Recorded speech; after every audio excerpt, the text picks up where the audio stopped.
नमस्कार दोस्तों, स्वागत है आपका स्टडी फॉर सिविल सर्विसेज में। वीडियो को पूरा देखिए। कोई भी आपका फीडबैक है, कोई सजेशन है, तुरंत वीडियो में कमेंट करके जरूर बताइए। अच्छा लगे तो वीडियो लाइक जरूर कर लीजिए और ऐसे वीडियो लगातार फ्री में पाने के लिए चैनल को तुरंत सब्सक्राइब कर लीजिए और बेल आइकन को जरूर टैप कर लीजिए ताकि आगे भी सारे वीडियो आपको मिलते रहे। यूट्यूब में फॉलो करते हैं तो प्लीज ये वाला फ्री टेलीग्राम चैनल जरूर ज्वाइन कर लीजिएगा। सारे नोटिफिकेशन, सारे अपडेट यहीं पे आते हैं, ध्यान रखिएगा। स्टडी फॉर सिविल सर्विसेज का कोई भी पेड ग्रुप अगर आपको ज्वाइन करना है तो सिर्फ 856480560660897523864455 यही नंबर है हमारे, सिर्फ जहां पे कॉल या व्हाट्सएप कर सकते हैं। इंस्टाग्राम पे हमारा पेज जरूर फॉलो कर लीजिएगा, studyforcivil.services है। ट्विटर पे हमको जरूर फॉलो कर लीजिएगा, @studyforcivils है। दोस्तों, UP triple S C PET exam के लिए डे वाइज मॉड्यूल हमारा चल रहा था और डे 5 की वीडियो को आप देखने जा रहे हैं। ये हिंदी मीडियम वाला वीडियो है, बिल्कुल ऐसा ही आपको इंग्लिश मीडियम में भी मिलेगा। शुरू करते हैं। जीएस वाले पोर्शन से हमने शुरू किया है और ये मिक्स मॉड्यूल है, जैसा कि आपको पीछे बताया जा चुका है। जैन धर्म इसमें हम देखने जा रहे हैं। इससे पीछे वाला जो मॉड्यूल था, यानी मॉड्यूल 4 या फिर डे 4 आप कह सकते हैं, तो उस वीडियो में हमने गौतम बुद्ध के बारे में खूब अच्छे से देखा था। अब यहाँ हम महावीर स्वामी को पकड़ लिए हैं और उनके बारे में जानने की कोशिश करेंगे। तो जैन धर्म पुराना है, ऐसा नहीं है कि महावीर स्वामी के द्वारा इसको खोजा गया या इसको बनाया गया। गौतम बुद्ध के मामले में दूसरी बात थी, उन्होंने बौद्ध धर्म को बनाया था, वही इसके आविष्कारक या प्रवर्तक थे। लेकिन यहाँ प्रवर्तक आदिनाथ थे, ऋषभदेव, जो कि जैन धर्म के पहले तीर्थंकर थे, यानी पहले महान संत थे। उसके बाद उन्हीं के क्रम में 23 जने हुए, मतलब 23 बड़े बड़े संत हुए जो कि तीर्थंकर की पदवी धारण करते हैं। और 24वें नंबर पर यानी अंतिम वाले तीर्थंकर थे वर्धमान यानी महावीर स्वामी। एक क्षत्रिय राजकुमार ये भी थे और कुंडलग्राम नाम की जो जगह है, वैशाली कुल मिलाकर आप समझ लीजिए, वहाँ पर ये पैदा होते हैं। अच्छा, इनका जो जन्म का समय है वो 540 ईसा पूर्व है, यानी ईसा मसीह के जन्म के 540 साल पहले इनका जन्म हुआ था। यानी ये कितने पुराने हैं आप सोच कर देखिए। ऐसे ही बुद्ध का भी था। वैशाली गणतंत्र था, ये महाजनपदों के समय में गणतंत्र हुआ करता था। जैन धर्म 2 भागों में बाद में बट गया। तो किसी भी धर्म में बंटवारे होते हैं, बाद में मतभेद हो ही जाता है, चाहे जितना भी आप बटोरने का प्रयास कर लीजिए। तो श्वेतांबर और दिगंबर, मगध में जब अकाल पड़ता है तो वहीं से समस्याएं खड़ी होती हैं। लंबा अकाल पड़ता है, मतलब ये 1-2 साल नहीं, 10-12 साल तक चल जाता है। तो अकाल में होता क्या है कि खाने का या जो पहनने के संसाधन है वो कम होने लगते हैं, मतलब कुल मिलाकर जीवन जीना मुश्किल हो जाता है। तो मगध क्षेत्र को छोड़कर लोग पलायन करने लगते हैं और उसी में से जैन धर्म के जो संप्रदाय से जुड़े हुए लोग थे, तो दिगंबर वाले यानी जो मूल रूप से महावीर स्वामी को मानते थे, वो प्रस्थान कर जाते हैं दक्षिण भारत की ओर कि जब परिस्थितियां अनुकूल होंगी तो हम लौट आएंगे। और बाकी जो थोड़ा सा सुधारवादी सोच के थे, या ये कह लिया जाए कि थोड़ा सा धैर्यवान थे, मतलब वो अपनी ही जगह पर रुककर प्रतीक्षा कर रहे थे कि अच्छा समय आएगा, वो पलायन नहीं कर रहे थे, तो वो यही टिक जाते हैं मगध में। अभी किन किन आचार्यों के नेतृत्व में पलायन होता है और रुकते हैं वो भी हम देखेंगे। तो ऐसे में होता यह है कि जब ये मगध में टिक जाते हैं तो ये जीवन जीने का नया तरीका सीख लेते हैं, मतलब सीखते हैं कि ज़िंदगी में कैसे बदलाव लाया जाता है। तो ये अपने शरीर को ढकना शुरू करते हैं, सफ़ेद रंग के कपड़े पहनते हैं। अहिंसा के ये भी पक्के पुजारी होते हैं, लेकिन थोड़े से व्यवहारिक होते हैं। तो आजकल जो जैनियों को आप देखते हैं ना, वो श्वेतांबर से ही ज़्यादा बिलोंग करते हैं। दिगंबर संत अब बहुत कम रह गए हैं। जो जैन मुनि होते हैं वो होते हैं ऐसे, लेकिन कम मात्रा में होते हैं। ज़्यादातर लोग कैसे हैं, श्वेतांबर हैं। जैसे बौद्ध धर्म में आपने देखा था कि उसमें भी हीनयान और महायान था, तो ज़्यादातर जो अब बौद्ध धर्म को मानने वाले लोग हैं वो महायानी। तो आगे बढ़ते हैं। यहाँ देखिए, अहिंसा जैन धर्म का मूल सिद्धांत है। अब आप कहिएगा कि बौद्ध धर्म में भी अहिंसा के बारे में कहा गया है, ठीक है, और जो हमारी सनातन सभ्यता है उसमें भी अहिंसा के बारे में कहा गया है। गांधी जी पकड़ लिए हैं उसमें से एक स्लोगन की अहिंसा परमो धर्म, लेकिन उसके बाद का जो स्लोगन है वो ये कहता है कि धर्मम हिंसा तदैव च, मतलब अगर धर्म की रक्षा के लिए हिंसा करनी पड़े तो उससे परहेज नहीं करना चाहिए। सनातन धर्म ये कहता है, ठीक है, मतलब अहिंसा तभी तक मान्य होगी जब तक कि वो धर्म को आक्रांत नहीं करती है। और अगर जहाँ पर लगे कि धर्म संकट में आ गया, धर्म का मतलब यहाँ पे वो हिंदू मुस्लिम वाली बात नहीं हो रही है। धर्म का मतलब कर्तव्य से होता है। अगर आप सही कर्तव्य कर रहे हैं, सही मानव जाति की भलाई के लिए काम कर रहे हैं और उसमें कोई अड़चन डाल रहा है, तो फिर आपको हिंसा का रास्ता अख्तियार करना चाहिए, जैसा कि अर्जुन ने गांडी उठाकर किया था, ठीक है। तो वो सनातन धर्म की शिक्षा है। जैन धर्म और बौद्ध धर्म ये टोटल कह देते हैं कि नहीं भैया, अहिंसा ही हमें माननी है, हम हिंसा की ओर नहीं जाएंगे, किसी भी कंडीशन में नहीं जाएंगे। और जैन धर्म उसको और कट्टरता से मानता है। ये पक्के अहिंसक होते हैं, मतलब बहुत सारी ऐसी भी चीज़ों का ये सेवन नहीं करते जिन्हें कि हम शाकाहार समझ लेते हैं, ठीक है। और मुंह पे पट्टी बांधने के पीछे पर्पस क्या होता है कि जो सूक्ष्म जीव हैं वो इनके मुंह में जाकर प्राण न त्याग दें। तो इस तरह की बहुत सारी मान्यताएं इनकी हैं और यही वजह है कि ये व्यवहारिकता से थोड़ा दूर हो गया। मतलब बौद्ध धर्म फैला, लेकिन जैन धर्म में वैसा फैलाव नहीं हो पाया। अब आगे बढ़ते हैं। 23वें तीर्थंकर पार्श्वनाथ थे, वो आप देख रहे हैं। अब यहाँ पार्श्वनाथ के बारे में देखा जाए तो ये काशी के इक्ष्वाकु वंशी राजा अश्वसेन के बेटे थे। ये भी राजा के बेटे थे, राजपुत्र थे। पार्श्वनाथ काशी के थे और महावीर जो थे ये वैशाली के थे। आपने देखा, वर्धमान इनके बचपन का नाम था। महावीर की पत्नी का नाम यशोदा था। यहाँ गौतम बुद्ध और महावीर में कुछ सिमिलरिटी दिखाई दे रही है। उनकी पत्नी का नाम यशोधरा था और इनकी पत्नी का नाम था यशोदा। पुत्री का नाम अनोज्या प्रियदर्शनी था और अनोज्या प्रियदर्शनी के जो पति रहते हैं यानी महावीर स्वामी के दामाद जामाली, वो इनका शिष्यत्व ग्रहण करते हैं। बाद में उनसे मतभेद हो जाता है और महावीर के जितने भी अनुयायी थे उनको मूल रूप से निर्ग्रंथ कहा जाता है। 30 साल की उम्र में पार्श्वनाथ, अब पीछे का थोड़ा सा हम देख रहे हैं, तो पार्श्वनाथ को 30 साल की उम्र में वैराग्य उत्पन्न होता है। ये वो उम्र होती है ना जहाँ समझ थोड़ा ऊंचे लेवल की डेवलप हो जाती है। अगर कोई बौद्धिक आदमी है, इंटेलेक्चुअल है, तो वो सोचने लगता है कि हम क्या ऐसा महान काम करें जिससे कि लोग हमें जाने। तो ऐसी खुजली लोगों को होती है, कुछ लोग बाहर निकल जाते हैं, कुछ लोग फंसे रह जाते हैं। तो जो संत लोग हैं वो अपना जो खूंटा होता है या फिर आप कह लीजिए कि बंधन होता है, उसको तोड़ाकर संसार से विरक्त हो जाते हैं। तो यही चीज़ है। अब 30 साल की उम्र में जब इन्हें वैराग्य पैदा होता है, तो ये राजा के बेटे थे, इनके ऊपर राज परिवार की जिम्मेदारी थी, उससे ये छोड़ छाड़ कर गृह त्याग कर लेते हैं, सन्यासी हो जाते हैं। पार्श्वनाथ के द्वारा जो शिक्षा दी गई उसमें इन्होंने कहा कि हिंसा नहीं करनी है, किसी कीमत पर नहीं करनी है, चोरी नहीं करनी है, अच्छी बात है, हमेशा सच बोलना है और संपत्ति अपने पास नहीं रखनी है। अब संपत्ति नहीं रखेंगे तो खाएंगे क्या? मतलब ये है इसका कि आवश्यकता से अधिक नहीं संचय करना है, जितनी मेरी ज़रूरत है उतना ही लेंगे, उससे ज़्यादा हम एक दाना भी अपने पास नहीं रखेंगे। तो ये प्रवृत्ति। अच्छा, अब इसके बाद आगे चलते हैं। इनके पिता राजा सिद्धार्थ, अब देखिए सिद्धार्थ गौतम बुद्ध के बचपन का नाम था और यहाँ इनके पिता का नाम यानी महावीर स्वामी के पिता का नाम था सिद्धार्थ। ये ज्ञात्रिक कुल के सरदार थे। जैसे वहाँ आपने देखा था ना शाक्य कुल था, क्षत्रियों का ये कुल था, तो वैसे ही ज्ञात्रिक भी क्षत्रियों का ही एक कुल हुआ करता था और उसके ये राजा थे। सरदार का मतलब राजा थे। इनकी माता का नाम त्रिशला था और वो लिच्छवीगढ़ राज्य के राजा चेटक की बहन थी, यानी इनके माता और पिता दोनों ही राजसी थे। ये पूरी तरह से राज परिवार से यानी जो राज रक्त था उससे बिलोंग करते थे। अब यहाँ देखिए महावीर ने अपना पहला उपदेश दिया अर्ध मागधी में। वहाँ आपने देखा था कि बुद्ध के ज़्यादातर उपदेश पाली भाषा में थे, तो ये मागधी, पाली या प्राकृत, इस तरह की जो भाषाएं हैं ये संस्कृत के अपभ्रंश के तौर पे डेवलप हुई थी और ये सरल भाषाएं थीं, मतलब इन्हें बोलना आसान था, तो जन सामान्य इन्हीं को समझता था। सभी लोग उतने उच्च लेवल के पढ़े लिखे नहीं थे, तो ये सरल भाषाओं को समझते थे और जब कोई उन्हीं की भाषा में उनसे बात करता था तो उन्हें अच्छा लगता था। तो ये आपने देखा। और महावीर के पहले अनुयायी उनके दामाद ही थे। पहले परिवार वालों को धर्म मनवाएंगे, उसके बाद तब दूसरों से मनवाएंगे। और पहले जैन भिक्षुणी नरेश दधिवाहन की बेटी चंपा थी। ठीक है, मतलब जैन भिक्षुणी जो बनी, यहाँ आप देखें महिलाओं के बारे में बात हो रही है। जैसे आपने देखा था बौद्ध संघ में बाद में 8वें वर्ष में प्रवेश होता है महिलाओं का, पहले गौतमी आती हैं, तो वैसे ही यहाँ पर जो पहली भिक्षुणी बनती हैं वो दधिवाहन, ये भी राजा की बेटी थी, राजकुमारी थी, इनका नाम था चंपा। अब महावीर के बाद का जो क्रम था उसमें महावीर स्वामी ने तीर्थंकर का प्रावधान खत्म कर दिया। उन्होंने कहा कि वही अंतिम तीर्थंकर हैं और उनकी मृत्यु के बाद 11 गणधर ये काम करते हैं। और आर्य सुधर्मा, मतलब उसमें से कुछ जो है वो मर गए रहते हैं, जो जीवित रहते हैं उनका प्रसंग हम आगे देखेंगे। 11 गणधरों में ये अपने शिष्यों को बांट देते हैं और प्रत्येक शिष्य के अधीन कुछ अनुयायी होते हैं। इसका मतलब ये है, अब यहाँ वही बताया गया है कि आर्य सुधर्मा अकेला ऐसा गंधर्व नहीं, गणधर था, जो कि महावीर की मृत्यु के बाद भी जिंदा रहता है। मतलब जो 11 इन्होंने बनाए थे उसमें से 10 तो इनके जीते जी ही मर जाते हैं, जो एक बचा है वो बाद तक रहता है और वही आगे ले जाता है। भद्रबाहु के शिष्य, अब यहाँ आचार्य भद्रबाहु और स्थूल भद्र को देखिए। भद्रबाहु के जो शिष्य हैं वो दिगंबर कहलाए, स्थूल भद्र के जो शिष्य हैं वो श्वेतांबर कहलाए। मतलब क्या है कि जो मगध में 12 साल का अकाल पड़ता है उसमें स्थूल भद्र ये बिहार में ही टिक जाते हैं, मतलब मगध में ही टिक जाते हैं, जाते नहीं हैं। और सफ़ेद कपड़े पहन के इन्होंने अहिंसा का पालन करना शुरू किया। इनके शिष्य भी यही काम करते हैं। और जो साधुओं का दल चला गया था कर्नाटक, श्रवण बेलगोला, मतलब दक्षिण भारत की ओर चला गया था, तो वो भद्रबाहु के नेतृत्व में गए थे। वो कट्टरपंथी थे, मतलब एकदम एक लकीर के फकीर थे कि वस्त्र नहीं पहनेंगे, जैसा स्वामी ने कहा है वैसा ही करेंगे। तो जब वो लौट के आते हैं तब झगड़ा स्टार्ट होता है। अब यहाँ देखिए दूसरा जो जैन संगीति है, मतलब दूसरी जो जैन सभा है वो 512 में होती है, वल्लभी में होती है, गुजरात में। इसका जो एरिया है ध्यान दीजिएगा। जैन धर्म को मानने वाले कुछ अच्छे अच्छे राजा थे, इन्हें हम देखेंगे पहले। अब जैन धर्म को मानने वाले राजाओं में अगर हम देखें तो पहला तो उदयन है, उसके बाद वंद राजा ये भी था, और चंद्रगुप्त मौर्य भी मानते थे। चंद्रगुप्त मौर्य शुरुआती जो उनका जीवन काल था, बच्चे से लेकर चाणक्य के शिष्यत्व तक, वो शैव रहते हैं, वैदिक सभ्यता को मानते हैं और शिव की उपासना करते हैं। लेकिन उसके बाद जब उनका मन विरक्त होने लगता है, क्योंकि बचपन से ही उन्हें बहुत ही कठोर अनुशासन में रखा गया था, चाणक्य उनको तराश रहे थे, मतलब एक ऐसे व्यक्ति का निर्माण कर रहे थे जो कि मगध साम्राज्य, मतलब मगध में जो नंद साम्राज्य था उसकी नींव खोद सके।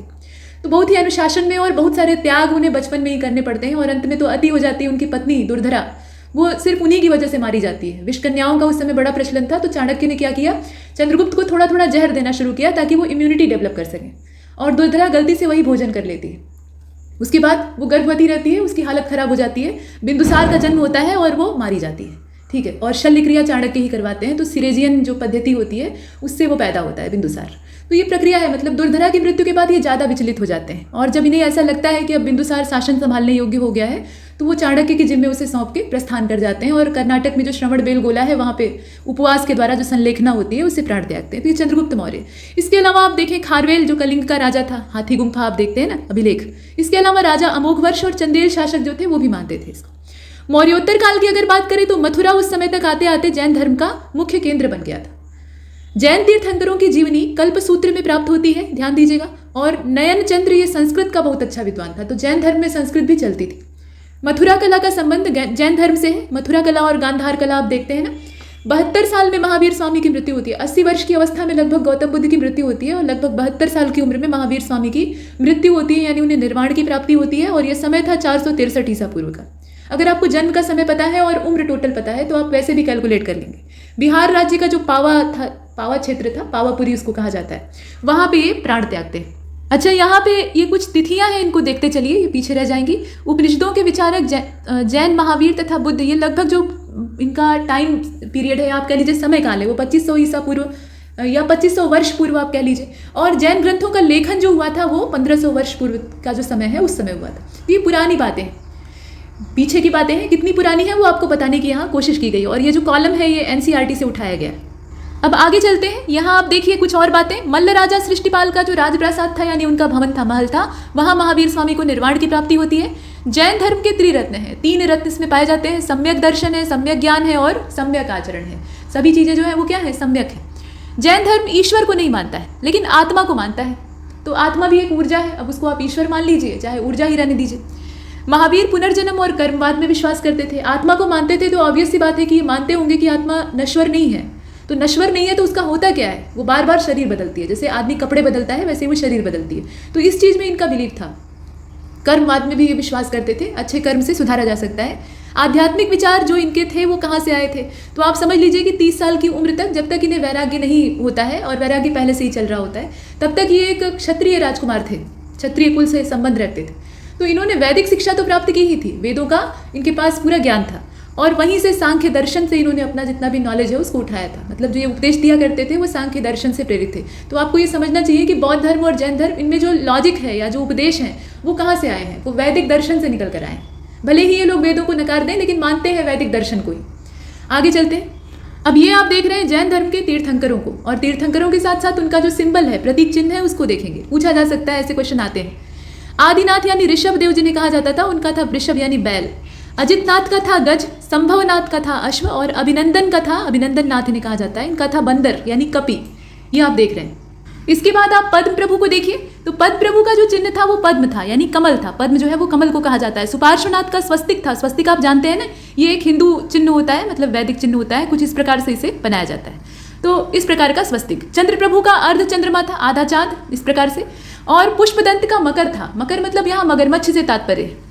और शीतलनाथ का श्रीवत्स था। अब यहाँ श्रेयांसनाथ को देखिए, इनका खड्ग था, और वासु पूज्य जो थे इनका प्रतीक चिन्ह था महिष यानी भैंस। विमलनाथ का वाराह था यानी जंगली सुअर। अनंतनाथ का सेन था, सेन एक पक्षी होता है। धर्मनाथ का वज्र था, इंद्रदेव का जो शस्त्र है उसकी बात हो रही है। शांतिनाथ का हरिण यानी हिरण था। और कंथुनाथ का छाग था, जो दाढ़ी वाला बकरा होता है उसको छाग कहा जाता है। अर्यनाथ का यहाँ आप देख रहे हैं मत्स्य था, और मल्लीनाथ जो थे इनका कलश था।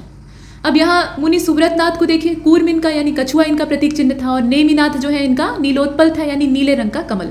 अरिष्ट नेमी का शंख था, पार्श्वनाथ का सर्प था, और महावीर स्वामी का सिंह था। तो ये 24 तीर्थंकर हैं, उनके नाम दिए हुए हैं क्रम से, और उनका सिंबल दिया हुआ है। अब आगे बढ़ते हैं। अब हम जैन धर्म से जुड़े हुए जो वन लाइनर फैक्ट है उन्हें क्लियर करेंगे, और इसमें बहुत सारी जानकारियों को प्राप्त करेंगे। तो जैन धर्म में पूर्ण ज्ञान के लिए कैवल्य शब्द का इस्तेमाल किया गया। ये जो कैवल्य है ये शब्द निकल कर आया है कहाँ से, संस्कृत से, संस्कृत भाषा से निकला हुआ है, और इसका मतलब है पूर्ण ज्ञान। महावीर स्वामी को जिम्भृग गांव के पास जो ऋजुपालिका नदी है उसके तट पे एक शाल का पेड़ था। साल एक पेड़ होता है, पहाड़ी वृक्ष होता है, ऊंची ऊंचाई इसकी होती है, काफी मजबूत तना होता है, ठीक है। तो साल के वृक्ष के नीचे कैवल्य यानी पूर्ण ज्ञान की प्राप्ति हुई थी। इसकी जलवायु जो है वो पहाड़ी है, लेकिन जो वर्षावन होते हैं वहां भी ये पाया जाता है। तो कुल मिलाकर ऋजुपालिका नदी के तट के पास ये स्थित था। तो यहाँ आपने देखा पीपल के पेड़ के नीचे गौतम बुद्ध को ज्ञान प्राप्त हुआ था, और इन्हें साल के पेड़ के नीचे प्राप्त हुआ था। तो इनके लिए बोधि वृक्ष क्या था, वो साल का वृक्ष था।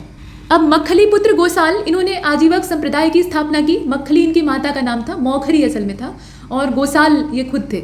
अब यहाँ देखिए महावीर स्वामी ने पंच महाव्रत की शिक्षा दी है। पंच महाव्रत, पहले तो 4 महाव्रत शुरुआती ही है, मतलब वो पहले से चले आ रहे हैं। उसमें 5वां इन्होंने जोड़ दिया ब्रह्मचर्य, ब्रह्मचर्य का कठोरता से पालन। तो जैन धर्म में अनंत चतुष्टय है, अनंत ज्ञान है, अनंत दर्शन है, अनंत वीर्य है और अनंत सुख है। ठीक है, ये आपने देखा।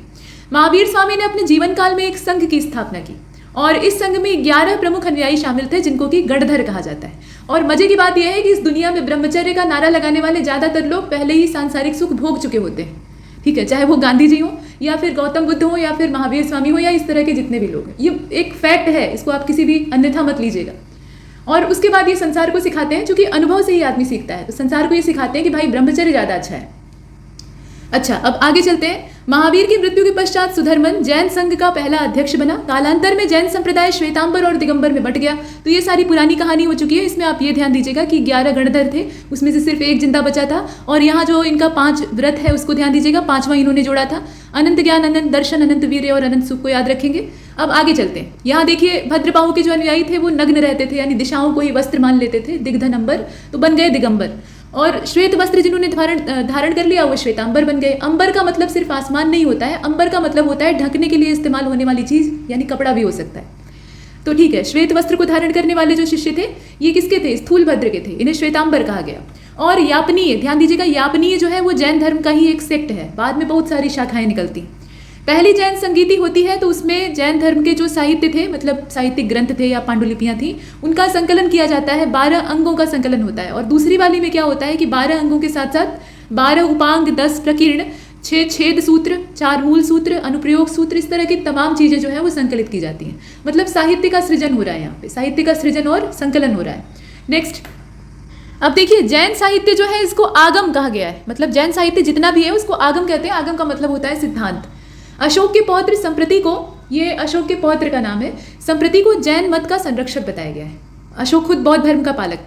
उज्जैन और मथुरा ये जैन धर्म के प्रमुख केंद्र हुआ करते थे। मथुरा को तो आपने पीछे ही देखा था, उज्जैन को भी ध्यान दीजिएगा। कलिंग का जो चेदी शासक था खारवेल, उसका जैन धर्म में बहुत लगाव था और वो महान संरक्षक था इसका। खारवेल ने भुवनेश्वर के पास में, उड़ीसा वाला क्षेत्र, उदयगिरी और खंडगिरी की जो पहाड़ियां हैं उनको टकवा कर, मतलब उसमें टंकण करवा के, खुदाई करवा के जैन भिक्षुओं के निवास के लिए गुफा विहार बनवाए थे, कलात्मक आवास बनवाए हुए थे गुफाओं को काटकर। खजुराहो के मंदिर हिंदू और जैन धर्म से संबंधित है, उसमें हिंदू चित्र और प्रतिमाएं दिखती हैं और जो जैन प्रतिमाएं हैं वो भी दिखाई देती हैं। इसके बाद आप देखें माउंट आबू का जो दिलवाड़ा का जैन मंदिर है वो पूरा टोटल संगमरमर से बना है, काफी खूबसूरत है। जीवन में एक बार अवसर मिले तो देखिएगा। इस मंदिर का निर्माण गुजरात के चालुक्य शासक भीमदेव प्रथम के सौजन्य से उनके सामंत विमल शाह के द्वारा करवाया गया था। भीमदेव प्रथम के मंत्री या सामंत थे, विमल शाह इनका नाम था। और श्रवणबेलगोला जहाँ पे संलेखना की प्राप्ति के लिए लोग प्राय जाया करते थे, वहाँ गंग शासक रच्चमल्ल के शासनकाल में चामुंड राय का जो मंत्री था, माफ कीजिए, चामुंड राय नाम का जो मंत्री था, ये गंग शासक का मंत्री था। उसने लगभग 983 ईसा पूर्व में बाहुबली यानी गोमतेश्वर की विशालकाय जैन मूर्ति का निर्माण करवाया। बाहुबली कौन थे? तो ये प्रभास नहीं है, ये ऋषभ देव के पुत्र हैं। मतलब जो पहले तीर्थंकर आदिनाथ थे ना, उन्हीं के बेटे हैं। तो उनकी बहुत ऊंची मूर्ति है और हर 12 साल में, यानी हर 12वें साल में इसका महामस्तकाभिषेक होता है, यानी ऊपर से इसे नहलाया जाता है। और ये दिगंबर सेक्ट की मूर्ति है, ध्यान दीजिएगा, पूरा नग्न है। इसके बाद आगे चलते हैं। प्रभासगिरी यानी कौशाम्बी, उत्तर प्रदेश वाला जो इलाका है, वहाँ पे जैन तीर्थ स्थल है। और कौशाम्बी का जो प्रभासगिरी स्थल है वो 6वें जैन तीर्थंकर पद्म प्रभु से जुड़ा हुआ है, जिनका सिंबल कमल था। स्थानकवासी ये कौन है? तो स्थानकवासी भी एक सेक्ट है, मतलब सब सेक्ट आप कह सकते हैं, सब डिवीजन कह सकते हैं। ये श्वेतांबरों का ही एक पार्ट है, जो कि आधुनिक संप्रदाय है, बाद में डेवलप हुआ है। थेरी गाथा ये बौद्ध साहित्य है। जो बौद्ध भिक्षुणियाँ होती थी वो बौद्ध धर्म से जुड़े हुए गीत गाती थी, गीतों की रचना करती थी, उसको गाती थी। तो वही जो ग्रंथ होते थे, मतलब गीतों का संकलन, उसको थेरी गाथा कहा जाता था। और पहली जैन भिक्षुणी ये चंपा थी, नरेश दधिवाहन की बेटी थी ये आप देख रहे हैं। और इसके बाद आप आगे देखें, जैन धर्म के सप्तभंगीय ज्ञान के अन्य जो स्यादवाद और अनेकांतवाद सिद्धांत हैं वो भी हमें दिखाई देते हैं। सप्तभंगीय ज्ञान है तो उसमें कई सारे उसके भाग हो सकते हैं, या जो उपांग हैं वो हो सकते हैं। 14 पुब, अब ये पुब जो है ये प्राकृत भाषा है, पूर्व इसका तात्पर्य है। तो 14 पूर्व प्राचीनतम जैन ग्रंथ है। ऐसा नहीं है कि देखिए 24 तीर्थंकर हुए हैं तो पहले कुछ किया ही नहीं गया, धर्म का इजाद हो चुका था तो कुछ न कुछ उसमें पहले से ही रचनाएं होती रहती थी। तो पहली वाली जो पूर्ववर्ती हैं उनकी संख्या पहले से ही है, मतलब वो 14 हैं। और जैन मतावलंबी प्रमुख राजाओं को अगर हम देखें तो उसमें उदयन, हालांकि इन चीज़ों को हमने पीछे कवर किया है, चंद्रगुप्त मौर्य, कलिंग का राजा खारवेल, राष्ट्रकूट शासक अमोघवर्ष जो थे, ये भी जैन धर्म को मानने वाले थे। महामस्तकाभिषेक 12 वर्ष के अंतराल में होता है, वो चीज़ आप जान चुके हैं, तो उसमें रुकने की जरूरत नहीं है, महत्वपूर्ण उत्सव होता है। अब यहाँ पे जैन धर्म को हम समाप्त करते हैं। समाप्त का मतलब अभी हमने टोटल जानकारी नहीं प्राप्त की है, अगला जो आपका मॉड्यूल होगा उसमें जैन धर्म को हम कंप्लीट करेंगे। यहाँ पर हम अंतर्राष्ट्रीय और राष्ट्रीय दिवसों को देखेंगे, जिनसे कि बहुत सारे क्वेश्चन बनते हैं। मोड चेंज हो गया है थोड़ा सा। जनवरी महीने से शुरू करते हैं। तो विश्व ब्रेल दिवस, ब्रेल लिपि को आप जानते हैं, ये अंधे लोग जो होते हैं, मतलब दृष्टिबाधित, उनके पढ़ने में सुविधा के लिए बनाई गई। तो 4 जनवरी को ये मनाया जाता है। और शिक्षा दिवस जो चौथा था, ये मनाया गया 24 जनवरी को। प्रवासी भारतीय दिवस कब मनाया जाता है? 9 जनवरी को। 12वां मतदाता दिवस 25 जनवरी को। हिंदी दिवस मनाया जाता है, अच्छा ये विश्व हिंदी दिवस है, ध्यान दीजिएगा, राष्ट्रीय हिंदी दिवस नहीं है, वो तो 14 सितंबर को मनाया जाता है। ये 10 जनवरी वाला है, इंटरनेशनल हिंदी डे है। और राष्ट्रीय पर्यटन दिवस मनाया जाता है 25 जनवरी को। राष्ट्रीय और अंतर्राष्ट्रीय का यहाँ पे फर्क ध्यान देते चलिएगा। राष्ट्रीय युवा दिवस मनाया जाता है स्वामी विवेकानंद की जयंती पर, यानी 12 जनवरी को। और गणतंत्र दिवस आप जानते ही हैं, बताने की जरूरत है नहीं। थल सेना दिवस या भारतीय सेना दिवस 74वां, ये 15 जनवरी का है, मतलब कुल मिलाकर आपको डेट पता होनी चाहिए। शहीद दिवस मनाया जाता है 30 जनवरी को। आप बताइएगा इस दिन कौन शहीद हुआ था। इसके बाद देखिए पराक्रम दिवस मनाया जाता है सुभाष चंद्र बोस की जयंती। हाल फिलहाल में हुई घोषणा है पराक्रम दिवस, तो पूछा जा सकता है, ये पहले से नहीं था, मतलब ये डिक्लेयर किया गया है तत्कालीन सरकार के द्वारा। तो 23 जनवरी को नेताजी सुभाष चंद्र बोस की जयंती होती है, और उस दिन चूंकि वो वास्तव में पराक्रमी थे, सच्चे पराक्रमी थे, तो उन्हीं के नाम से ये पराक्रम दिवस यहाँ सेलिब्रेट किया जाता है। कुष्ठ रोग दिवस ये 30 जनवरी का है। और राष्ट्रीय बालिका दिवस ये आपका 24 जनवरी का है। अब यहाँ फरवरी महीने में घुस चलते हैं, जो कि सबसे छोटा महीना होता है। विश्व आर्द्र भूमि दिवस मनाया जाता है। रामसर कन्वेंशन की जो डेट ऑफ बर्थ है, यानी उसका जो जन्म दिवस है, उस दिन उसको सेलिब्रेट किया जाता है हर साल। तो 2 तारीख को ही ईरान का जो रामसर शहर है, वहाँ पे सम्मेलन हुआ था, तो इसीलिए उसी की याद में तो 2 फरवरी को मनाया जाता है वेटलैंड डे। इसके बाद विश्व कैंसर दिवस मनाया जाता है 4 फरवरी को। दलहन दिवस मनाया जाता है 10 फरवरी को। अब आप रेडियो दिवस और उत्पादकता दिवस को भी देखते चलिए, ये क्रम से हम देख रहे हैं। हमने आर्द्र भूमि को देखा, कैंसर को देखा, दलहन को देखा, और अब उत्पादकता को देखें। तो ये जो प्रोडक्टिविटी डे है, नेशनल प्रोडक्टिविटी डे, ये आपका मनाया जाता है 12 फरवरी को। और रेडियो दिवस ये इंटरनेशनल है, ध्यान दीजिएगा, ये 13 फरवरी को मनाया जाता है। राष्ट्रीय महिला दिवस मनाया जाता है 13 फरवरी को। और मातृभाषा दिवस ये अंतर्राष्ट्रीय है, अंतर्राष्ट्रीय मातृभाषा दिवस ये 21 फरवरी का है। पोलियो राष्ट्रीय टीकाकरण दिवस या पोलियो रविवार जिसे हम कहते हैं, वो 27 फरवरी, मतलब जो इसमें रविवार अंतिम वाला होता है। राष्ट्रीय विज्ञान दिवस 28 फरवरी को मनाया जाता है। कोई भी इसमें से दिवस ऐसा नहीं है जो कि 29 तारीख को मनाया जाए। मार्च महीने के कुछ प्रमुख दिवसों को देख लेते हैं, जैसे कि वन्य जीव दिवस है, ये 3 मार्च का है। विश्व जल दिवस है, ये आपका 22 मार्च को पड़ता है। एक क्रम से देख लीजिए। अंतर्राष्ट्रीय महिला दिवस जो है वो 8 मार्च का है। विश्व उपभोक्ता अधिकार दिवस ये 15 मार्च का है। और CPRF स्थापना दिवस जो है ये 19 मार्च का। क्षय रोग दिवस यानी TB डे जो है ये इंटरनेशनल है, 24 मार्च का है। अब इस तरह के रोगों के नाम पे दिवस मनाने की नौबत क्यों आ गई? क्या हम लोग सेलिब्रेशन करते हैं? नहीं, उस दिन हम जागरूकता फैलाते हैं। जैसे विश्व एड्स दिवस है 1 दिसंबर को, तो उस दिन ऐसा नहीं है कि हम केक काट कर खुशियां मनाते हैं, हम जुलूस निकालते हैं, स्लोगन लिखवाते हैं, नारे लगाते हैं, तमाम इस तरह के काम करते हैं जिससे कि लोग अवेयर हों और इस रोग से बचाव के लिए अपने उपाय कर सकें।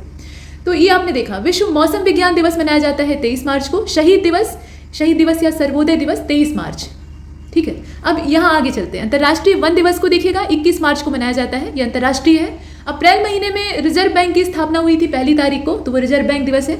इसके बाद विश्व विरासत दिवस जो है वो 18 अप्रैल का है। अंतर्राष्ट्रीय बाल पुस्तक दिवस, बच्चों के पढ़ने वाली जो किताबें होती है, बाल साहित्य, वो 2 अप्रैल को सेलिब्रेट किया जाता है। और राष्ट्रीय समुद्री दिवस मनाया जाता है 5 अप्रैल को। विश्व स्वास्थ्य दिवस मनाया जाता है 7 अप्रैल को। और हीमोफीलिया रक्तजन्य विकार होता है, तो ये 17 अप्रैल को मनाया जाता है, मतलब इसके प्रति जागरूकता फैलाने के उद्देश्य से। विरासत दिवस को आपने देख ही लिया है, 18 अप्रैल का है। मातृ पृथ्वी दिवस यानी इंटरनेशनल अर्थ डे जो होता है वो 22 अप्रैल को होता है। और राष्ट्रीय पंचायती राज दिवस ये 24 अप्रैल का है। मलेरिया दिवस मनाया जाता है 25 अप्रैल। ये मलेरिया जो है ये भी काफ़ी घातक पहले के समय में अपना रूप अख्तियार कर लिया था, अब तो इसका इलाज हो गया है और ये भी पता लग गया है कि आराम से इससे निपटा जा सकता है, संक्रामक रोग है ही है। आगे चलते हैं। अब मई महीने को देखिए, तो 1 तारीख को मजदूर दिवस मनाया जाता है यानी अंतर्राष्ट्रीय श्रमिक दिवस।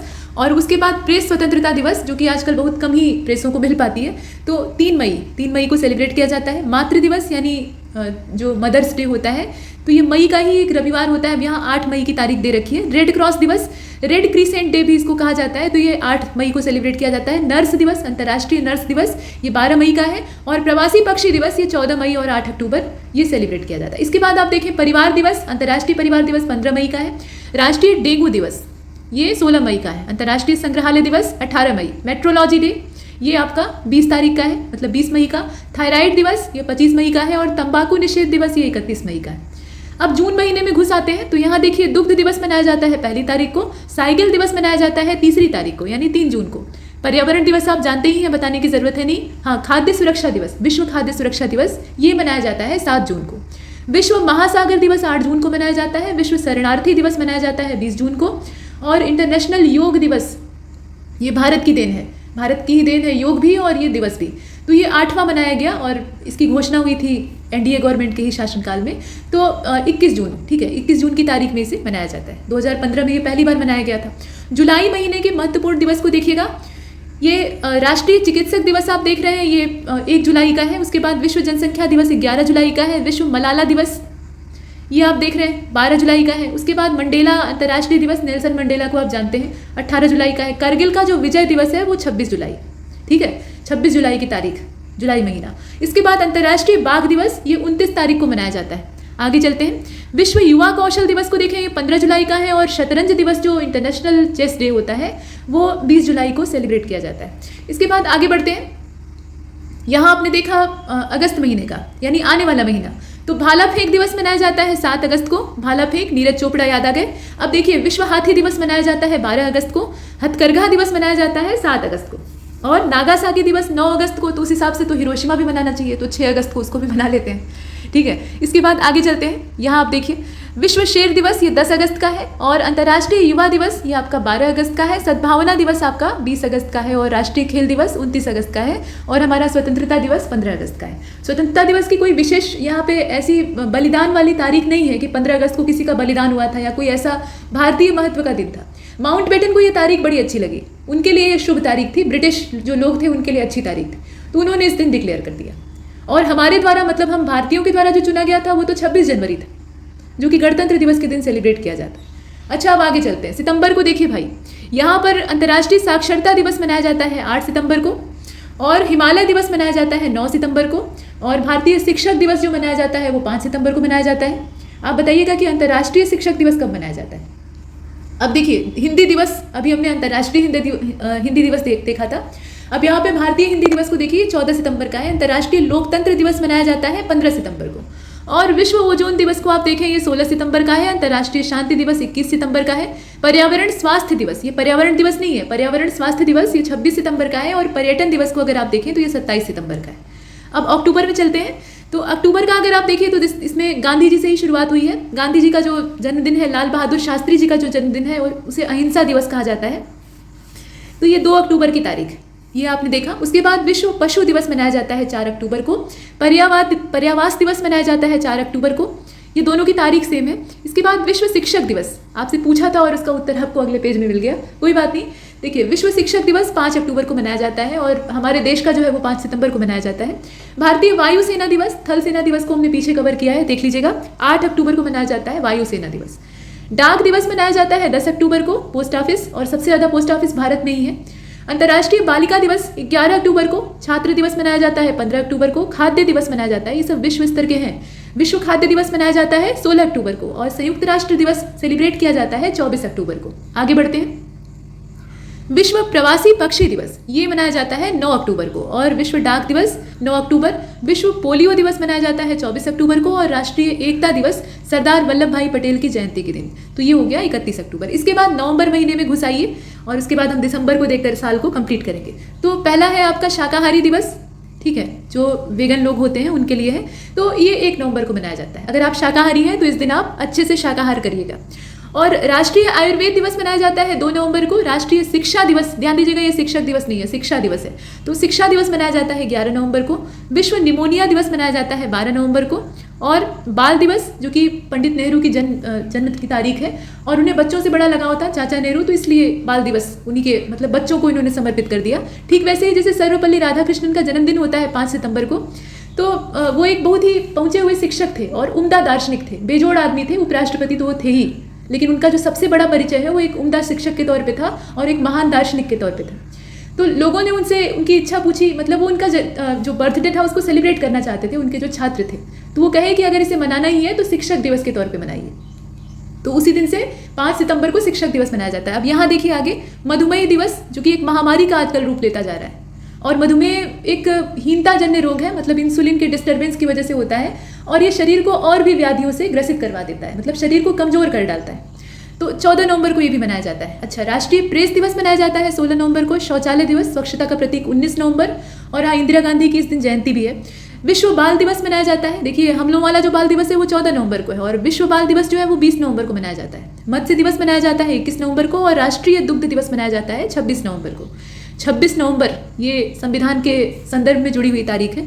दिसंबर महीने में पहला दिन जो है वो एड्स दिवस के नाम से मनाया जाता है। उसके बाद कंप्यूटर साक्षरता दिवस आप 2 दिसंबर को मनाते हैं। राष्ट्रीय प्रदूषण नियंत्रण दिवस को मनाते हैं 2 दिसंबर को। और दिव्यांग दिवस यानी विकलांग दिवस, बाद में विकलांग शब्द के लिए दिव्यांग इस्तेमाल किया जाने लगा, तो ये मनाया जाता है 3 दिसंबर को। नौसेना दिवस, हमने वायुसेना थल सेना को देखा, अब जो जल सेना हमारी है यानी नौसेना, 4 दिसंबर को इसको मनाया जाता है। ये विश्व मृदा दिवस है, इसको हम 5 दिसंबर को मनाते हैं। और मानवाधिकार दिवस मनाया जाता है 10 दिसंबर को। विजय दिवस मनाया जाता है 16 दिसंबर को। अब आप बताइएगा विजय दिवस क्यों मनाया जाता है? विश्व अल्पसंख्यक अधिकार दिवस 18 दिसंबर को मनाया जाता है। अंतर्राष्ट्रीय प्रवासी दिवस मनाया जाता है 18 दिसंबर को।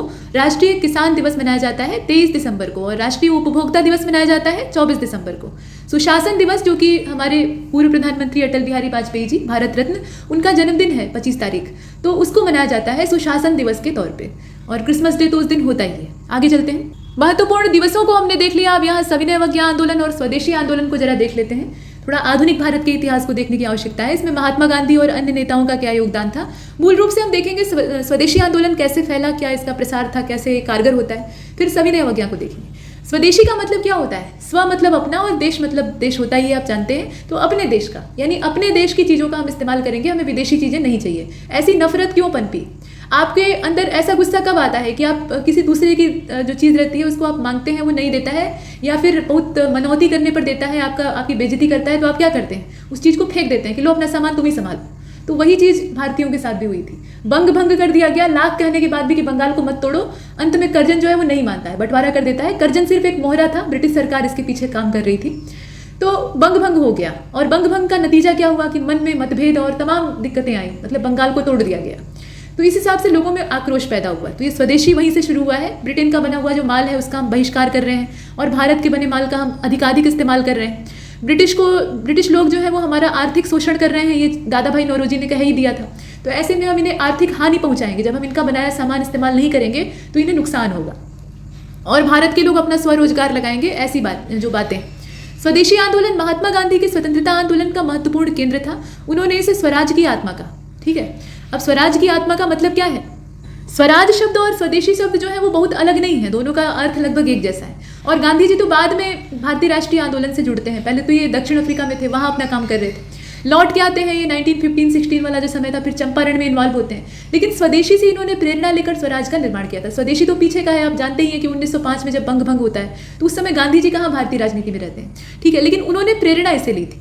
अब देखिए, 7 अगस्त 1905 को कलकत्ता का जो टाउन हॉल है वहाँ एक विशाल बैठक में बहिष्कार का प्रस्ताव पहले पारित होता है और यहीं से मुनादी हो जाती है कि स्वदेशी आंदोलन लॉन्च हो गया है। स्वदेशी आंदोलन की जड़ें विभाजन विरोधी आंदोलन में थी। विभाजन का ही विरोध हो रहा था, उसी के चक्कर में स्वदेशी लॉन्च हो गया और लॉर्ड कर्जन ने विभाजन किया था। ये सब आप जानते हैं। अब आगे चलते हैं। बंगाल का अन्यायपूर्वक विभाजन कर दिया जाता है, पूर्वी बंगाल और पश्चिमी बंगाल में, और वो आज तक नहीं जुड़ पाया बल्कि और टुकड़े हो गए। उसमें से एक पाकिस्तान के हिस्से में लग गया, बाद में बांग्लादेश बन गया। अब देखिए, अन्यायपूर्ण विभाजन को रोकने के लिए सरकार पर बहुत सारा दबाव बना और इसमें नरमपंथियों के हाथ में सारी बागडोर थी। गरमपंथी उनके ऊपर भरोसा करके बैठे थे कि भाई ये लोग बुद्धिजीवी हैं, ज़्यादा पढ़े लिखे हैं, ये लोग कुछ करेंगे तो अच्छा ही करेंगे। और नरमपंथियों को अगाध विश्वास था सरकार पे कि हम प्रेम से कहेंगे तो वो लोग मान लेंगे। नहीं मानते और अंत में उग्रपंथी जो है वो गुस्सा हो जाते हैं, मतलब उन्हें ऐसा लगता है कि अभी लोग किसी काम के नहीं। तो फिर एक के बाद एक मतभेद आप देखते हैं कि 1906 में मुस्लिम लीग की स्थापना, उसके बाद फिर 1907 में जो अधिवेशन होता है कांग्रेस का, वहाँ जूतम पैजार हो जाती है, मतलब कांग्रेस के 2 टुकड़े हो जाते हैं। तो ये जो मतभेद हैं ये बढ़ते जाते हैं। अब इसके बाद आप देखें 1905 में राष्ट्रीय कांग्रेस द्वारा एक बैठक का आयोजन किया गया जिसमें बंगाल विभाजन की निंदा करने और विभाजन विरोधी और स्वदेशी आंदोलन का समर्थन करने का जो संकल्प है वो पारित होता है। तो उस समय कुल मिलाकर आपको याद रखना है, इसमें डेट इंपॉर्टेंट है। 1906 में दादा भाई नौरोजी की अध्यक्षता में कलकत्ता में कांग्रेस का अधिवेशन आयोजित किया गया जिसमें कि स्वशासन या स्वराज को INC यानी इंडियन नेशनल कांग्रेस के लक्ष्य के रूप में घोषित किया गया। कांग्रेस का लक्ष्य बन गया स्वराज। 16 अक्टूबर 1905 को बंगाल का विभाजन औपचारिक रूप से लागू कर दिया गया, लाख चीखने चिल्लाने के बावजूद। और पूरे बंगाल में उस दिन मातम छा गया। लोगों ने शोक दिवस के तौर पे उसे मनाया, एक दूसरे को राखियां बांधी, अपना भाईचारा व्यक्त किया कि नहीं हम लोग एक आत्मा है। लेकिन बाद में क्या होता है कि वो मतभेद चौड़ा होता जाता है और अंग्रेजों का यही उसके पीछे मंतव्य भी था, हमारी एकता को तोड़ना। लोगों ने उपवास किया, गंगा में स्नान किया खुद को पवित्र करने के उद्देश्य से, और नंगे पांव ये पदयात्रा करते हैं। वंदे मातरम जो कि अनायास ही आंदोलन का थीम गीत बन गया, जो कि सन्यासी विद्रोह का पहले से ही गीत बना हुआ था, तो उसको गाते हुए जुलूसों में चले आगे बढ़ते हैं। वंदे मातरम को भी लोकप्रियता यहीं से प्राप्त होती है। और बांग्लादेश का जो राष्ट्रगान है आमार सोनार बांग्ला, वो रविंद्रनाथ टैगोर जी के द्वारा बांग्ला भाषा में लिखा गया। बाद में वो एक राष्ट्र का राष्ट्रगान बन जाता है। और सड़कों पर मार्च करने वाली भारी भीड़ जो है वो इसे गा रही थी उस समय, क्योंकि तब वो भारत का हिस्सा था। और भारत में जो बंगाल के लोग थे उन्हें अपने प्रांत से बहुत ज़्यादा लगाव था, तो वो गाते थे बंगाल की एकता को दर्शाने के लिए। प्रतीक के तौर पे उन्होंने एक दूसरे के हाथ पे राखी बांधी, यानी भाईचारे का संदेश दिया। 1905 से लेकर 1908 तक अगर देखा जाए तो बंगाल में स्वदेशी आंदोलन पर चरमपंथियों यानी उग्रवादी दलों का वर्चस्व था।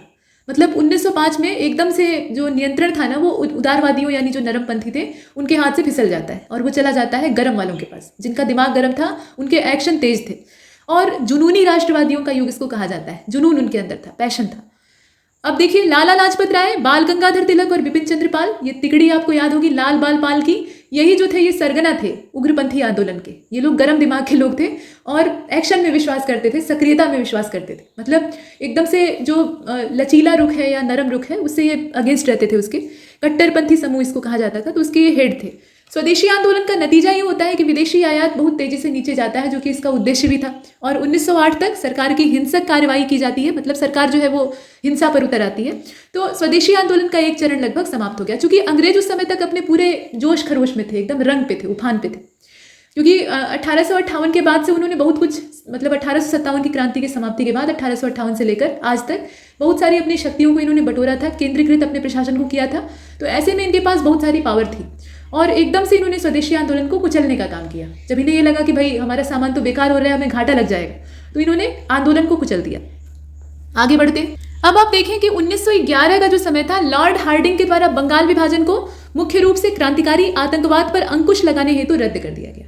मतलब अंग्रेजों को भी ऐसा महसूस हो गया था कि इस तरह का अगर हम एकदम से अनसुना रवैया अपनाएंगे कि किसी की नहीं सुनेंगे, तो जो उग्रपंथी हैं वो निश्चित रूप से हमें नुकसान पहुंचा सकते हैं। तो उन्होंने क्रांतिकारियों को आतंकवादी कहा ही था। अंग्रेजों की निगाह में जो हमारे क्रांतिकारी थे, जो कि उग्र होकर प्रदर्शन करते थे और बलपूर्वक काम लेते थे, जिनसे कि अंग्रेज बहुत डरते थे, उनको वो आतंकवादी कहते थे कि ये आतंक फैला रहे, और जनता को यही बताते थे। तो क्रांतिकारी आतंकवाद पे अंकुश लगाने के लिए उसने रद्द कर दिया। मतलब तर्क अंग्रेजों का यही था। और स्वदेशी आंदोलन में पहली बार महिलाओं ने काफ़ी खुलकर प्रदर्शन किया था। महिलाएं यहाँ पे आगे आई थी और उन्होंने योगदान दिया था। अब यहाँ देखिए कुछ इंपॉर्टेंट चीज़ें हैं। स्वदेशी आंदोलन से जुड़ी हुई महत्वपूर्ण घटनाएं हैं, घटनाओं के साथ तारीखें हैं। तो स्वदेशी आंदोलन का प्रारंभ, तत्कालिक कारण इसका क्या था? बंगाल विभाजन, आप जानते ही हैं। और इसकी अवधारणा का प्रमुख जो नेतृत्व था, या आप कह लीजिए कि अवधारणा को पेश करने वाले लोग थे, उसमें अरविंद घोष, लोकमान्य बाल गंगाधर तिलक और बिपिन चंद्र पाल और लाला लाजपत राय, मतलब वही लाल बाल पाल और घोष जी जो है वो शामिल थे। यह लोग स्वदेशी आंदोलन को पूरे देश में लागू करना चाहते थे, लेकिन जो उदारवादी थे वो अभी भी टांग अड़ा रहे थे। मतलब इतना सब हो गया, उसके बाद भी वो बीच में अड़े हुए थे कि नहीं, अभी भी हम नरम रवैया अख्तियार करके अपना काम निकाल सकते हैं। देखिए, नरमी भी एक हद तक ही अच्छी होती है और गर्मी भी एक हद तक अच्छी होती है। तो मध्यम मार्ग पर चलना चाहिए। जब आवश्यकता हो तो हम नरम रहें और जब आवश्यकता हो तो गर्मी धारण कर लें। तो वैसा नहीं था, यहाँ डिसबैलेंस था। इसके बाद आप देखिए 19 जुलाई 1905 की तारीख है। तो बंगाल विभाजन के निर्णय की घोषणा ये की गई थी कर्जन के द्वारा, जो कि उस समय वायसराय था। वो यही अपना काम खत्म करके चला जाता है।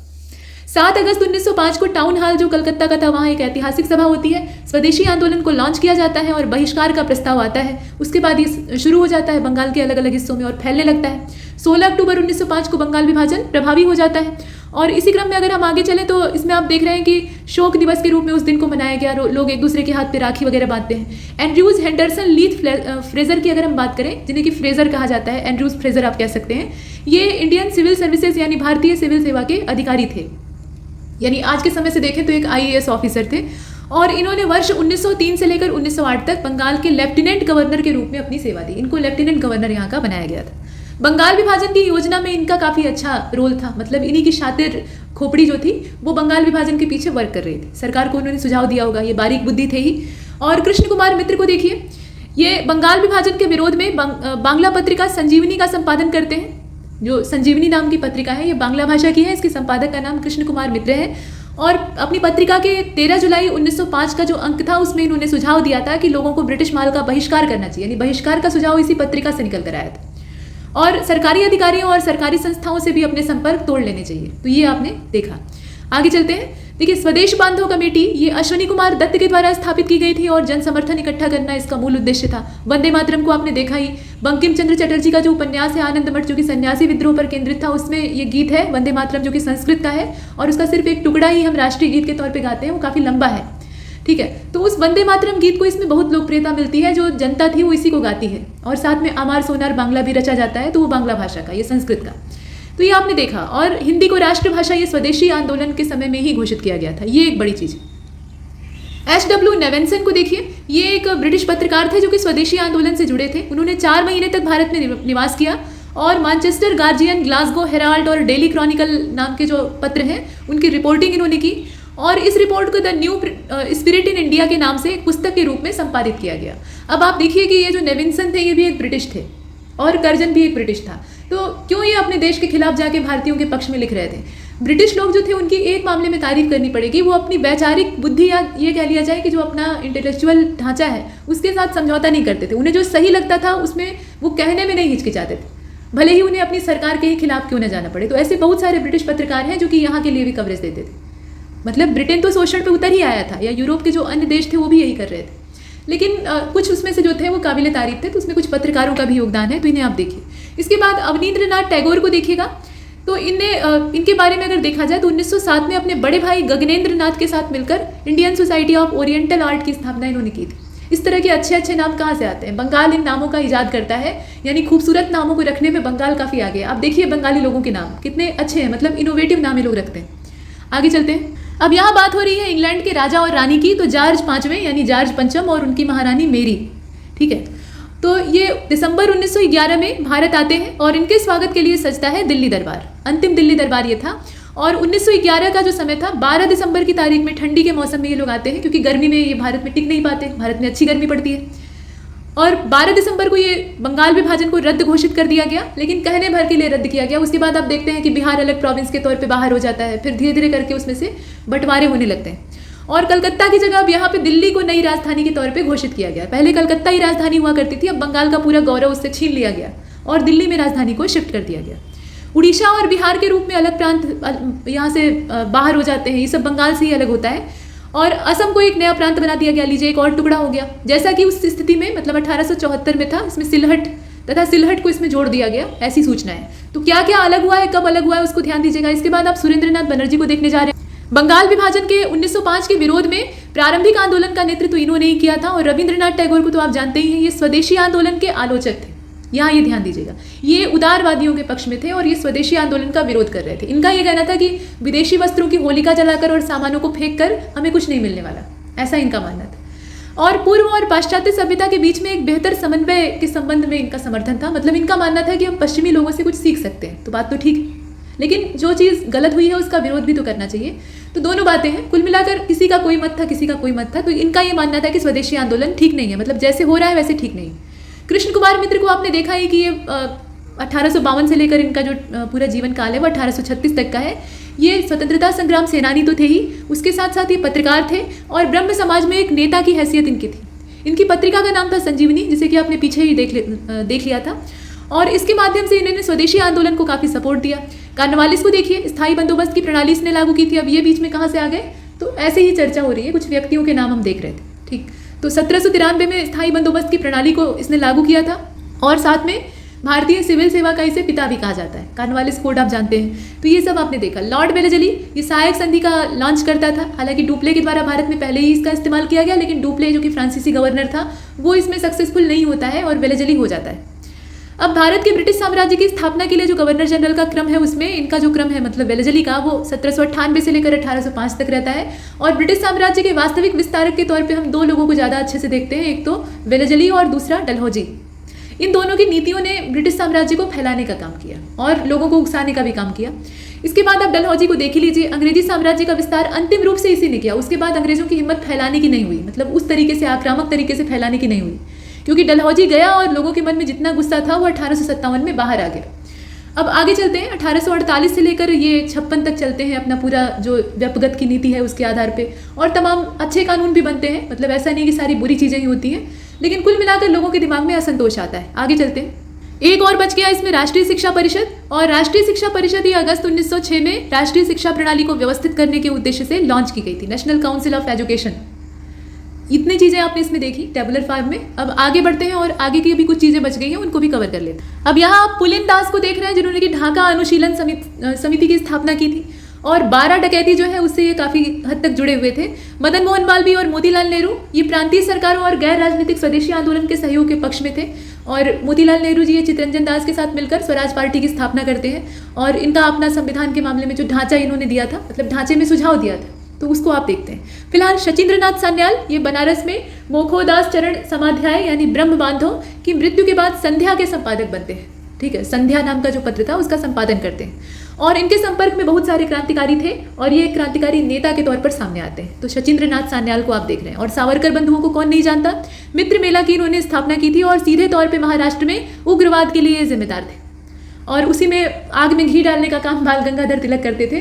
वो लिखते थे, वो खुद तलवार लेकर लड़ते नहीं थे, वो कलम के सहारे लड़ते थे। तो अपने केसरी और मराठा समाचार पत्रों के माध्यम से, जो कि एक अंग्रेजी और एक मराठी का पत्र था, तो उसके माध्यम से ऐसे ऐसे एडिटोरियल और ऐसे ऐसे आर्टिकल छापते थे कि अंग्रेजों का एकदम से रोंगटा खड़ा हो जाता था। अफजल खां और शिवाजी की भेंट, और अफजल खान का जो शिवाजी के द्वारा वध किया जाता है उसका विवरण इन्होंने छापा, और उसके बाद जो प्लेग ऑफिसर थे अंग्रेजों के वो मार दिए जाते हैं, क्रांतिकारी उनको मार डालते हैं। अंग्रेज सरकार नाराज होकर कहती है कि ये तिलक का काम है, उन्होंने उकसाया है। तो ये चीज़ें हैं। अब आगे चलते हैं। अब देखिए हिंदी की ओर चलते हैं, थोड़ा मातृभाषा को देखिए। पर्यायवाची शब्द काफ़ी अच्छे अच्छे हैं। अ से स्टार्ट हुआ है, और ये अ ब स जाने दीजिए, आप क्रम से देखिए बस काम का। तो अरण्य यानी जंगल, और वो भी कैसा जंगल, घनघोर जंगल। तो यहाँ इसके पर्यायवाची शब्द कई सारे हैं, वन, विपिन, अटवी, कानन, जंगल। अब इसमें वैरायटी है, देखिए जैसे अरण्य जो है वो घोर जंगल को कहा जाता है, विपिन जो है वो छिटपुट जो पेड़ होते हैं उनके लिए इस्तेमाल होता है, विटप मूल शब्द है पेड़ के लिए, और विपिन जो पेड़ों का समूह है उसको कहते हैं। कानन ये जो अभयारण्य होते हैं, या आप कह लीजिए कि खूबसूरत बगीचा जिसमें कि फूल वाले पौधे हैं या बगिया जैसी है, तो उसको कहते हैं कानन। बाकी अटवी जो है ये घनघोर जंगल को कहते ही हैं। अब अंग जो शब्द है इसके लिए पर्यायवाची में कलेवर इस्तेमाल कर सकते हैं आप, तन इस्तेमाल कर सकते हैं, अवय इस्तेमाल कर सकते हैं, वपु है असल में, तो वपु इस्तेमाल कर सकते हैं, देह, काया, शरीर। और अग्नि के लिए तो बहुत सारे हैं, यहाँ आप देखिए कितने सारे हैं। आग, अनल, पावक, दव, धूमकेतु। इसके अलावा धनंजय, जातवेद, हुताशन, वैश्वानर, ज्वाला, वायुसखा। वायुसखा क्यों? क्योंकि जब हवा चलती है तो आग और भड़क कर चलती है।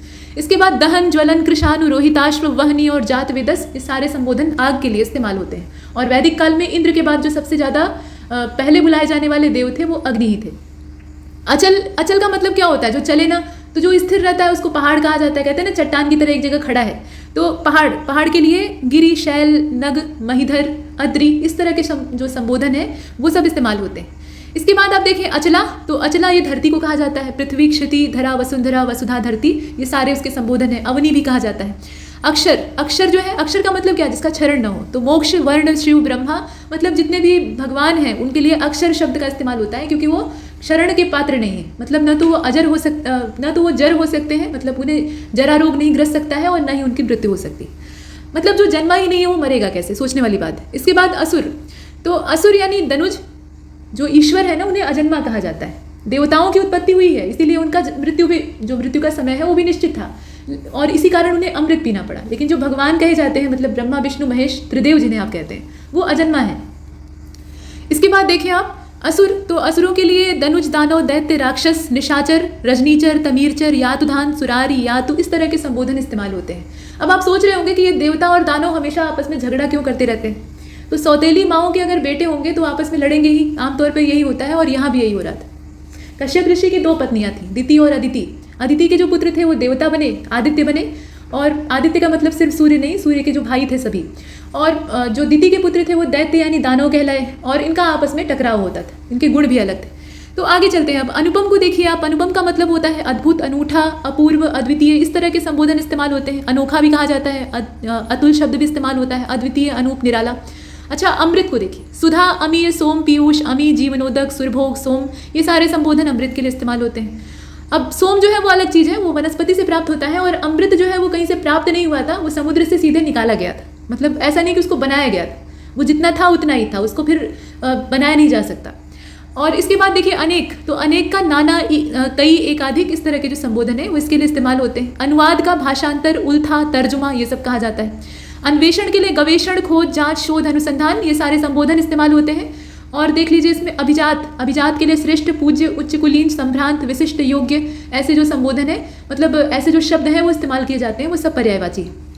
अश्व के लिए कौन कौन सा इस्तेमाल होता है, तो है, बाज, तुरंग, घोटक, घोड़ा, रविसुत, सैंधव, किंकिर, किंकिर भी कहा जाता है। केशी कहा जाता है, केसरी भी कहा जाता है, खेट, चामरी, धौरेय, मराल, मराल हंस को भी कहते हैं और घोड़े को भी कहते हैं। रथवाह, राजवाह, सारंग, हयंद, इस तरह के संबोधन। अब इसमें आप देखें कि केसरी और सारंग, ये जो शब्द हैं ये कई जीवों के लिए इस्तेमाल होते हैं। अधर, अधर होठों को कहा जाता है, तो ओष्ठ, होठ मतलब ओठ। रदछद, रद मतलब होता है दांत, उसका आच्छादन करने वाले, दांतों को ढकने वाले। और रदपुट वही बात है, और लब कहा जाता है अरबी में। अब इसके बाद देखें आप अज को, तो अज का शाब्दिक अर्थ होता है जिसका जन्म न हुआ। तो यहाँ ये ब्रह्मा के लिए इस्तेमाल होता है, ईश्वर के लिए इस्तेमाल होता है। और महाराज दशरथ के जो पिता थे उनका नाम भी था अज, और बकरे को भी अज कहा जाता है। इसके बाद आप देखिए अर्थ, तो अर्थ अभिप्राय, धन और हेतु के लिए इस्तेमाल होता है। अरुण, ये सिंदूर के लिए भी इस्तेमाल होता है। कुल मिलाकर लाल रंग को अरुण कहा जाता है, और कहा जाता है कि ये भगवान सूर्य के सारथी हैं, और सूर्य के पर्यायवाची के तौर पे भी इसका इस्तेमाल होता है। अंक, तो हृदय, गोद, संख्या, नाटक का एक भाग है, तो उसको भी हम कहते हैं कि नाटक का पहला अंक है। सर्ग को कहते हैं, क्रमांक को कहते हैं, ये क्रम संख्या को कहते हैं अंक। इसके बाद नेक्स्ट यहाँ और भी है, जैसे अनार, अनार के लिए दाड़िम, शुकप्रिय, रामबीज, शुकोदन, इस तरह के जो संबोधन है वो इस्तेमाल होते हैं। दाड़िम तो कहते ही हैं, शुकप्रिय इसलिए कहते हैं क्योंकि ये तोतों को बहुत पसंद होता है। अंधा, अंधे के लिए नेत्रहीन, सूरदास, सूरदास एक उपमा है। और अंध, चक्षुविहीन, प्रज्ञा चक्षु भी कहा जाता है। दृष्टिहीन और चक्षुहीन तो कहते ही। अनाज के लिए गल्ला शब्द आपने सुना होगा, उसके अलावा धान्य कहा जाता है। धान्य जो शब्द है ना, ये अनाज के लिए इस्तेमाल होता है, धान नहीं है, ये धान्य है। शस्य कहा जाता है, खाद्यान्न, दाना, धान। धान अनाज का एक प्रकार है, अनाज खुद नहीं है।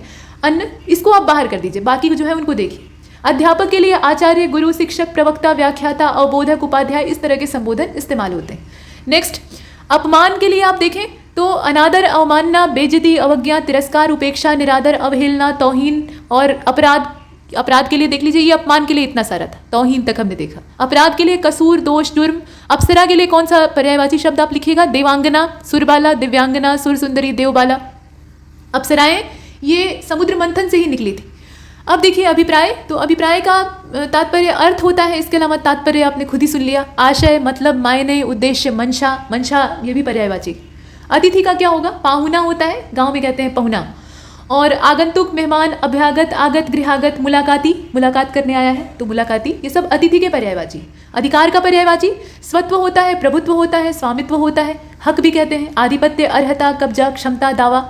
अचेत का मूर्छित, बेहोश, बेखबर, संज्ञाहीन, चेतनाहीन, चेतना शून्य, संज्ञा शून्य, एक्सेट्रा। अच्छे के लिए चोखा, कहते हैं ना चोखा लागे है, तो वही चोखा, वो आलू वाला चोखा नहीं। इसके बाद बढ़िया, उम्दा, घड़ा, घड़ा अच्छा लग रहा है, ठीक है। ये घड़ा जो है ये हरियाणवी है। और आला, ये आला जो है ये मराठी देन है, आला रे आला। तो इन सब का मतलब होता है अच्छा। इसके बाद आप देखें अपार, तो असीम, अनंत, बेहद, बेसुमार, निसीम, इस तरह के संबोधन। अंश के लिए तो आपने शुरुआत में ही देख लिया था, भाग, हिस्सा, भंग, अवयव, ये कहा जाता है। अब आगे बढ़ते हैं और यहाँ देखिए आकाश, तो आकाश के लिए तो अनंत पर्यायवाची, मतलब बहुत सारे हैं, लेकिन आप जितने देखने लायक है उसको देख लीजिएगा। इसमें से बहुत सारे जो है वो अंतरिक्ष के पर्यायवाची हैं, बहुत सारे आकाश के पर्यायवाची हैं। अंतरिक्ष एक विस्तृत दायरा है, आकाश वो सीमित दायरा है जो कि हमें पृथ्वी पर से दिखाई देता है।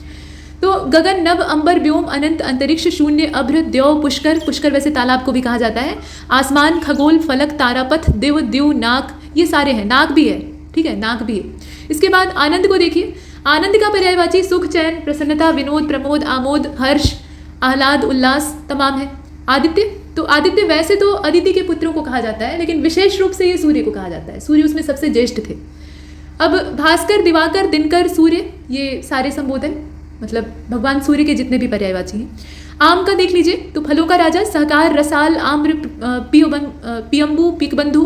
इसके अलावा अमृत फल, मनमथालय, अम्ब, आम्र, फल श्रेष्ठ, अतिसौरभ, मधुदूत, इस तरह के जो संबोधन है वो इस्तेमाल होते हैं। आँख के लिए लोचन, नयन, नेत्र, चक्षु, दृग, अक्षि, अम्बक, चख, दीदा, ईक्षण और विलोचन, प्रेक्षण, ऐसे जो प्रोनाउंसिएशन है वो यूज़ होते हैं। आंगन के लिए आंगन मतलब अंगना कहा जाता है, उसके अलावा अजिर, प्रांगण, बगर, ऐसे जो संबोधन है वो इस्तेमाल होते हैं। आकर्षक के लिए दिलकशी, खिंचाव, विमोहन, सम्मोहन। आखिरकार के लिए क्या होगा, अंततः, अंतोगत्वा, परिणामतः, फलतः। आज्ञा के लिए मंजूरी, अनुमति, स्वीकृति, सहमति, इजाजत। आयुष्मान के लिए चिरंजीव, दीर्घायु, शतायु, चिरायु, दीर्घजीवी, ये सारे हैं। और आश्रय के लिए अवलंब, भरोसा, सहारा, आधार, प्रश्रय। आशीर्वाद के लिए क्या हो जाएगा? आश्रय का आपने देखा, आशीर्वाद का देखिए, आशीष, आशीर्वचन, मंगल कामना। आवेग के लिए स्फूर्ति, तेजी, जोश, चपलता, त्वरा, त्वरा भी कहा जाता है, त्वरित उसी से बना हुआ है। आख्यान के लिए कहानी, कथा, वृतांत, इतिवृत्त और किस्सा। और आचार के लिए चरित्र, स्वभाव, धूलि, चाल ढाल, चाल चलन, व्यवहार, इस तरह के संबोधन इस्तेमाल होते हैं। अब जरा सा कॉलम के दूसरे वाले हिस्से को देखिएगा। यहाँ पर देखिए आकाशगंगा, आकाशगंगा यानी गैलेक्सी जो है उसके लिए स्वर्ग नदी, सुर नदी, मंदाकिनी, नभो नदी, नवगंगा, ये सब संबोधन इस्तेमाल होते हैं। एक आकाशगंगा में बहुत सारे सौर मंडल होते हैं, उसके अतिरिक्त भी बहुत सारी सेलेस्टियल बॉडीज होती है। आक्षेप के लिए आरोप, दोषारोपण, अभियोग, इल्जाम, ये सारे हैं। आकृति के लिए चेहरा, मोहरा, नैन, नक्श, गढ़न, डील डॉल, आकार। आकलन के लिए कूदना, मतलब कहते हैं ना कि तुम्हें आंक लिया है, तुम्हें कूद लिया है, मतलब तुम्हें नाप लिया है कि तुम इतना ही कर सकते हो, तुम्हारी क्षमता का मूल्यांकन कर लिया। आगणन भी कहा जाता है। आंसू के लिए अश्रु शब्द इस्तेमाल होता है। इसके अलावा नेत्र, नीर इस्तेमाल होता है। नयन, जल, नेत्र, वारी कहा जाता है, वारी पानी को कहते हैं। नयन, नीर, ये सारे जो संबोधन है वो आंसुओं के लिए इस्तेमाल होते हैं। आदर्श के लिए मानक, नमूना, प्रतिरूप, प्रतिमान। आतंक के लिए विभीषिका, उपद्रव, अतिभय, संत्रास, दहशत, ऐसे जो संबोधन है वो इस्तेमाल किए जाते हैं। आड़ के लिए शरण, पर्दा, ओट, आश्रय, ये सब आप देख रहे हैं। और इसके साथ साथ आप देखें आदि के लिए प्रथम, पहला, आदिम, शुरू का, आरंभिक। आधार के लिए मूल, सहारा, अवलंब, जड़, बुनियाद, आश्रय। और आधुनिक के लिए नूतन, नया, वर्तमानकालीन, अर्वाचीन। आपत्ति के लिए आप देखिए आपदा, मुसीबत, विपदा, आफत, विपत्ति, ऐसे संबोधन इस्तेमाल हो। इसी क्रम में आगे चलते हैं तो आवाज के लिए स्वर, शब्द, ध्वनि, वाणी, रव। आवश्यक के लिए जरूरी, अपरिहार्य, बाध्यकर, अनिवार्य, बाध्यकर, लाजमी, ये सब जो संबोधन है मतलब पर्यायवाची है वो इस्तेमाल होते हैं। आडंबर अगर आप कर रहे हैं तो उसके लिए प्रपंच, ढकोसला, स्वांग, दिखावा, ढोंग, प्रपंच, ये सब इस्तेमाल होता है। आश्रम के लिए मठ, विहार, कुटी, संघ, स्तर, अखाड़ा, आंचल, पल्ला, छोर, दामन। यहाँ आप देखिए आश्रम के लिए जो संबोधन इस्तेमाल होते हैं मतलब पर्यायवाची, उसमें मठ, विहार, कुटी, संघ, स्तर, अखाड़ा, ये सारा है। अब इनके मतलब अलग अलग है लेकिन पर्यायवाची शब्दों में बारीक अंतर को नहीं देखा जाता है। एक कॉमन अर्थ अगर प्रकट कर रहा है तो सबको एक श्रेणी में डाल देते हैं। आंचल के लिए पल्ला, छोर, दामन, कोना, कोर, ये सब है। आशय के लिए भाव, अभिप्राय, मतलब, अर्थ, तात्पर्य, आशय, ये सारा है।